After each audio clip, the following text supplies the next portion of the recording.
চলো আজকে তোমাদেরকে একটা দারুণ সুন্দর জায়গা ঘুরিয়ে দেখাই। দেখেই নিশ্চয়ই বুঝতে পারছো জায়গাটা কোথায় বা কী দেখাতে নিয়ে এসেছি।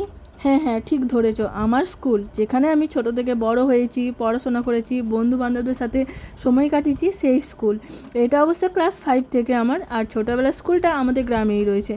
প্রথমেই দেখতে পেলে কত বড় একটা গেট। জানো তো, ওই গেটটা দেখলেই না আমার বুকটা যেন আঁতকে ওঠে। আর এই যে বাঁদিকে দেখছো তোমার, এটা হচ্ছে সাইকেল স্ট্যান্ড। এখানে জানো তো সমস্ত ক্লাস ওয়াইজ ছাত্রছাত্রী পার্টিশন করা আছে সাইকেল রাখার জন্য। এইখানে সাইকেল রাখার পরেও জানো তো আমাদের এই গাছের নিচেও অনেকেই সাইকেল রাখতো। আর এই যে দেখছো জায়গাটা, এইখানে না তো আগে ক্লাসরুম ছিল 5-6-এ, কিন্তু এখন যেহেতু এটা ভেঙে গেছে তাই দেখো কেমন অবস্থা হয়েছে। আরে না না, মাঝখানে না তো এইখানটাতে হোস্টেলও ছিল, কিন্তু এখন বোধহয় এইটা ভেঙে যাওয়াতে হোস্টেলটা বাদ দিয়ে দেওয়া হয়েছে।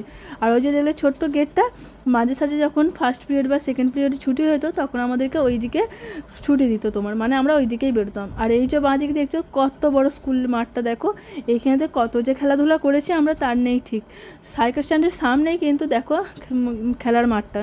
আর জানো তো আমার বর এখানে ঢুকতে বড্ড লজ্জা পাচ্ছিল। এই যে এইখান থেকে এখন শুরু হচ্ছে সব ক্লাসরুমগুলো। জানো তো এখন ক্লাসরুমগুলো সব অদল বদল হয়ে গেছে। আগে কিন্তু এইখান থেকে 10 শুরু হতো, যেহেতু আগে 5-6 ছিল ওইদিকে, তো সেই কারণে। আর জানো ক্লাসরুমের ভিতরটাও কিন্তু চেঞ্জ হয়ে গেছে। আগে পুরোটাই সাদা ছিল আর লাইটও ছিল না, এখন কিন্তু লাইট লাগিয়ে দিয়েছে আর কালারও করে দিয়েছে। আর বাঁ দিকে যে জায়গাটা দেখলে ওটা হচ্ছে গার্লস টয়লেট। আর এইখানে যে দেখছো সবার নাম লেখা আছে, এখানে কিন্তু যারা যারা ডোনেট করেছে এই স্কুলটার প্রতি তাদের সবার নাম লেখা আছে। আর ওই যে দেখতো ওই ক্লাসটাতে আমি বসতাম, ক্লাস 10 ছিল তখন। আর জানো এখানে একটা টাওয়ারও ছিল, সেই টাওয়ারটা কিন্তু দেখতে পাচ্ছি না। আর এই যে দেখছো বড় ক্লাসরুমটা, এইখানে না তো আমাদের ক্লাস 11-এর ক্লাসরুম ছিল। আর ওই ফার্স্ট বেঞ্চেই আমি সবসময় বসতাম। জানো তো আমার ওই ফার্স্ট বেঞ্চে বসে কত যে বদমাইশি করেছি আমরা তার নেই ঠিক।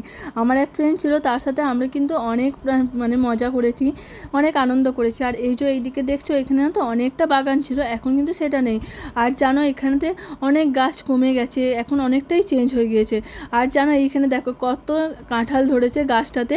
আর এই যে দেখছো এই যে এইদিকে যে রুমটা করেছে, এই রুমটা কিন্তু ছিল না। এই যে দেখছো স্যারের মানে হেড স্যারের রুমটা, সেটা কিন্তু ওই ওপরে ছিল, এখন কিন্তু নিচে করে দিয়েছে তোমার ক্লাসরুমটা। আর তাছাড়া এখানে ল্যাব কম্পিউটার সবের কিন্তু রুম করে দিয়েছে। আগে যখন আমরা পড়াশোনা করতাম তখন কিন্তু এই বিল্ডিংগুলোর কোথাও কিছু ছিল না কো। একটা ক্লাস শেষ হয়ে গেলে সেই ক্লাসরুমেতেই কম্পিউটার, তারপর আরও যা যা এক্সারসাইজ আছে সেগুলো সব শেখানো হতো। এখন নতুনভাবে এই যে বিল্ডিংগুলো তৈরি করা হয়েছে, ক্লাসরুমগুলো তৈরি করা হয়েছে, সেটা দেখে কিন্তু বেশ ভালো লাগছে। আর জানো তো এই জায়গাটা পুরোটাই বন্ধ ছিল, এখন কিন্তু ওপেন করে দিয়েছে, জায়গাটা একই রয়েছে। আর ওই দিকে যেহেতু হোস্টেলটা ভেঙে গেছে তাই দেখো এইদিকে একটা নতুনভাবে বিল্ডিং করা হয়েছে, যাতে সেখানে সমস্ত ছাত্ররা এসে থাকতে পারে। এটা দেখে কিন্তু বেশ ভালো লাগছে। আর এই দিকটা তো একদম একই আছে, মানে এই দিকটা ওটা হচ্ছে স্টুডেন্টদের, মানে যারা ছেলে তাদের জন্য টয়লেট ছিল। আর এই যে দেখছো মঞ্চটা, এইটা কিন্তু মেন আকর্ষণ ছিল আমাদের স্কুলের। আর আমাদের স্কুলটা না তো এখানকার জায়গাটার মধ্যে সব থেকে বেস্ট স্কুল ছিল। আর দেখো কত বড় মাঠ আর কত বড় এরিয়া নিয়ে স্কুলটা তোমার। আর এই যে বাঁদিকে যে বিল্ডিংটা দেখছো, এই বিল্ডিংটা কিন্তু আগে থেকেই ছিল। এইখানটা তো আগে আমাদের কোনো ছোটোখাটো অনুষ্ঠান হলে তখন কিন্তু এইখানেতেই করা হতো, বেশ ভালো লাগছে। এখন দেখো ব্যায়াম নাচ সমস্ত কিছু এইখানটাতে শেখানো হয়। এই যে এখানকার স্টুডেন্টদের যারা আছে ব্যায়ামে, তাদের মা বাবারা এখানেতে মানে গার্জেনরা এখানে এসে বসে আছে। আর এই যে দেখো বাইরে থেকে আমাদের স্কুলটা দেখছো কত সুন্দর লাগছে দেখতে।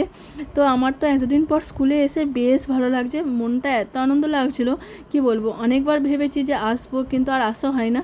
তারপর দেখো এই যে দেখছো বাইরে এত বড় মাঠটা, এটা কিন্তু আমাদের স্কুলেরই মাঠ। যখন আগে খেলা হতো তখন কিন্তু এখানেই খেলাধুলা করা হতো, যখন বড় বড় খেলা হতো।